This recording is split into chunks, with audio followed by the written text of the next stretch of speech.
This rolling countryside in southwestern Ontario is home to some of the finest vineyards and wineries in the province. Along the wine route, there are historic towns and fascinating attractions, and one of the best-known natural wonders of the world.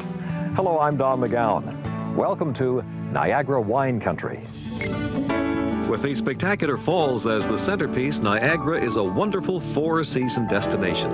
18 million visitors annually enjoy hundreds of attractions and hospitality services.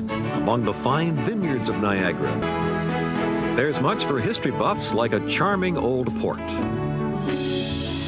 Old Port de Lucie is part of the city of St. Catharines. This was the terminus of the first three Welland canals, built between 1820 and 1889. The old harborfront village may be one of the best-kept secrets in the Niagara Peninsula, until now at least.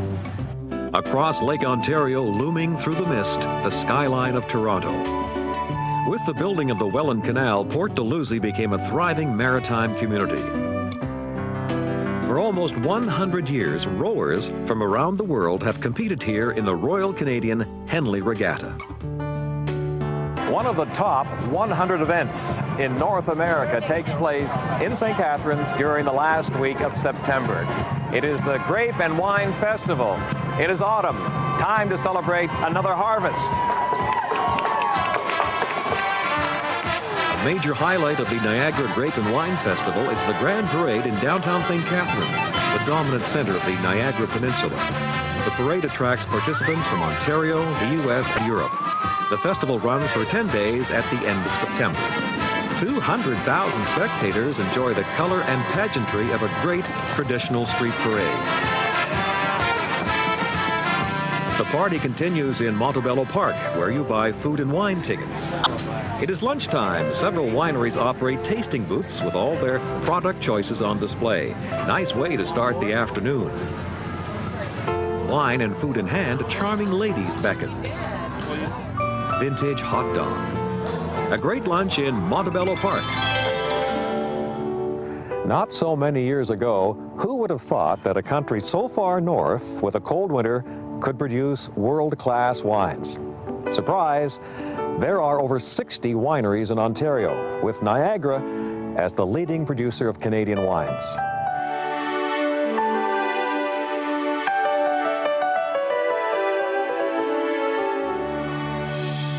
A quiet country road leads to a perfectly restored 1867 barn, built the year Canada was born.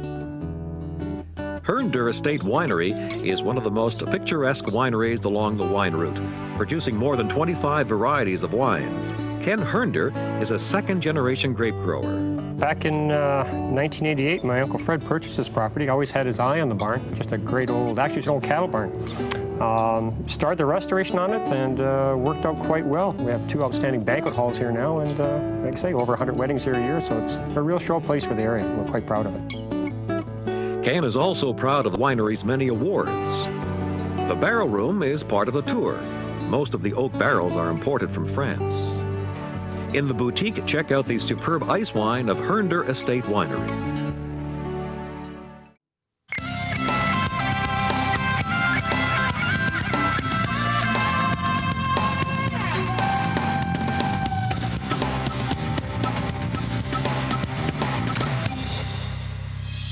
If you live in North America and travel, chances are you will visit Niagara Falls someday.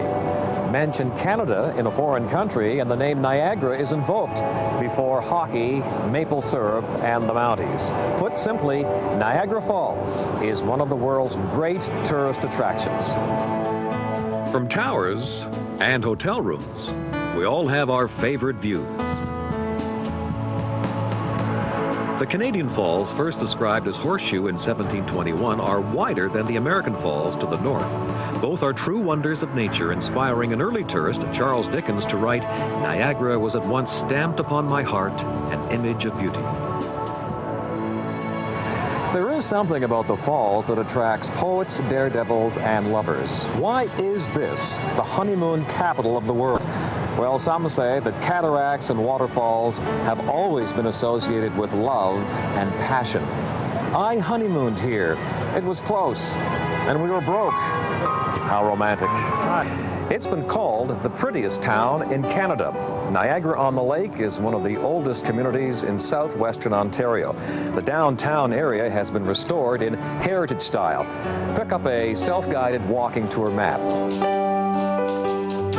Tree-lined streets and colorful gardens make Niagara-on-the-Lake a joy to explore. With strong links to British history, the town has quaint shops, inns, and restaurants. On Main Street, you'll find the restored apothecary. Niagara-on-the-Lake is a good base for exploring historic sites and enjoying world-class theater at the Shaw Festival. Important stops along the wine route. With Niagara so close to the U.S. border, there is a steady flow of friendly American visitors. They were less neighborly, however, in October of 1812, when American forces invaded Canada, then a British colony. At Queenston Heights, an American invasion force was defeated, preserving British North America. Laura Secord walked 20 miles to warn the British of the American invasion. Her courage is remembered here on the escarpment overlooking the Niagara River. Winston Churchill called it the prettiest Sunday afternoon drive in the world. The Niagara Parkway is wonderful every day of the week, and it's a good cycling option in the area. The parkway stretches for 56 kilometers from Niagara-on-the-Lake to Fort Erie. The recreation path follows the parkway and the river. There are reminders you are visiting Ontario's fruit basket. Picnic along the route and enjoy the passing show on the river. Bring your inline skates. Ride from winery to winery.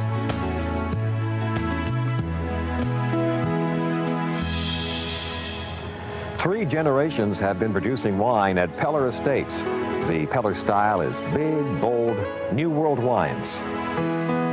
Peller Estates' new winery is a legacy of 3 generations of winemaking excellence. Tours take you right into the vineyard. The restaurant features regional wine country cuisine. Peller's underground barrel aging cellar and press house are home to 1,000 barrels of the next generation of Peller wines.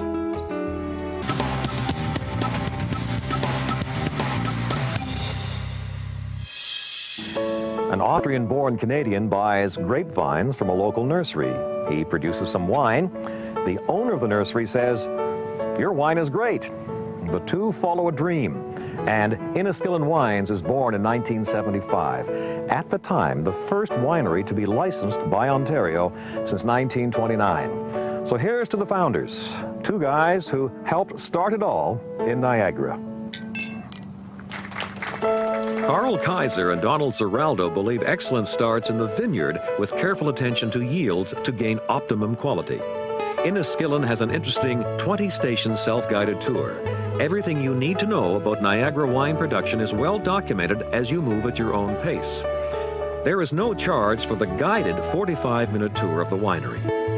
Inniskillen produces many different premium varietals, including vintage Cabernet Sauvignon, Merlot, Pinot Noir, Chardonnay, and their international award-winning ice wine. Visiting in late September during the Grape and Wine Festival, you can see the start of the harvest. The 1920s barn houses the wine tasting bar and wine boutique. Taste the various products before you add a few bottles to your cellar. Inniskillen is open daily, year-round. The Butterfly Conservatory. It is the largest, fully enclosed butterfly rotunda in North America. When it opened in 1996, it quickly became a family favorite. Now, the greeting here is hands-on, wings-on. The Butterfly Conservatory is located in the middle of the Niagara Park's Botanical Gardens. The visit starts with a short video. The Butterfly Conservatory is a large tropical paradise filled with exotic greenery and 2,000 live butterflies. It's a wonderful attraction, giving visitors a better understanding of our butterflies and their rainforest environment. A path winds its way around the conservatory, creating different views to observe the butterflies as they forage for nectar and search for mates. Remember, before you leave the conservatory, check your clothing. This guy has to stay indoors, right? Right.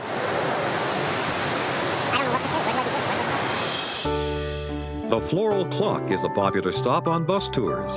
It's located on the Niagara Parkway, 10 kilometers north of the falls. The Floral Clock is planted with pansies in the spring, then replaced with a blanket of 25,000 plants. The Floral Clock is part of the great public gardens of Niagara. Nice to watch.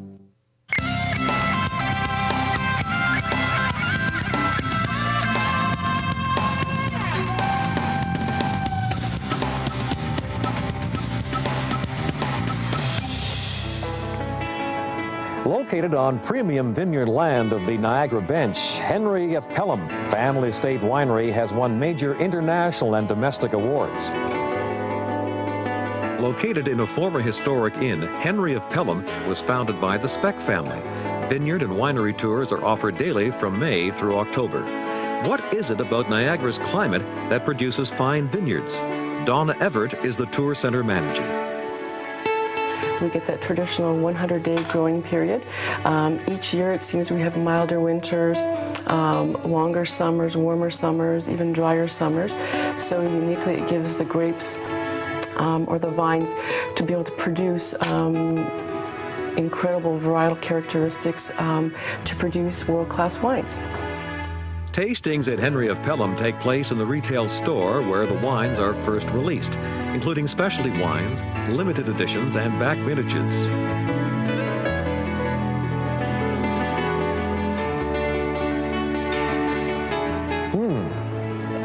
Wow, now that is the taste of Niagara.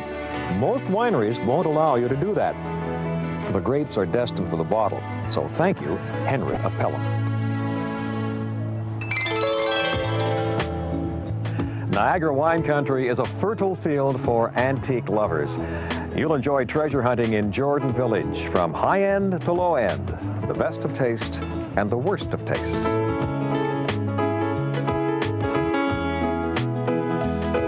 Jordan is a pretty little village in the heart of Niagara Fruitland. Antiquarians here will tell you there is more to the Niagara region than vineyards and the falls. Along Main Street, you'll find specialty shops and pleasant cafes. Many shops are closed on Mondays. And watch out for the fast-moving traffic.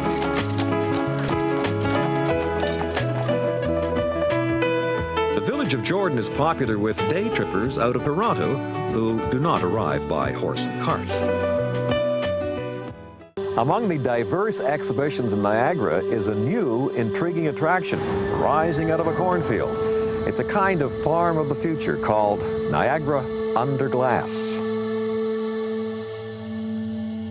Visitors see state-of-the-art growing at Niagara Under Glass, which is part production greenhouse and part interactive horticultural discovery.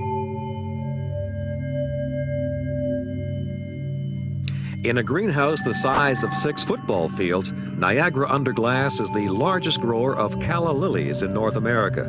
750,000 plants are growing at all times. Gardening by automation. Fascinating.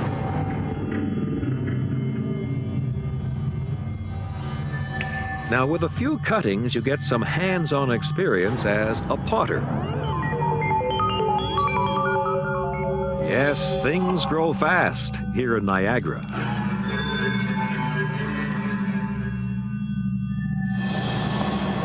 As we discovered, the Niagara wine route takes us through charming towns, great wineries, and attractions with little or no admission charge. As for the main attraction, well, it endures. Everyone loves the falls. The honeymoon is not over yet. For Good Times Travel, I'm Don McGowan. Goodbye from Niagara-Wine-Country.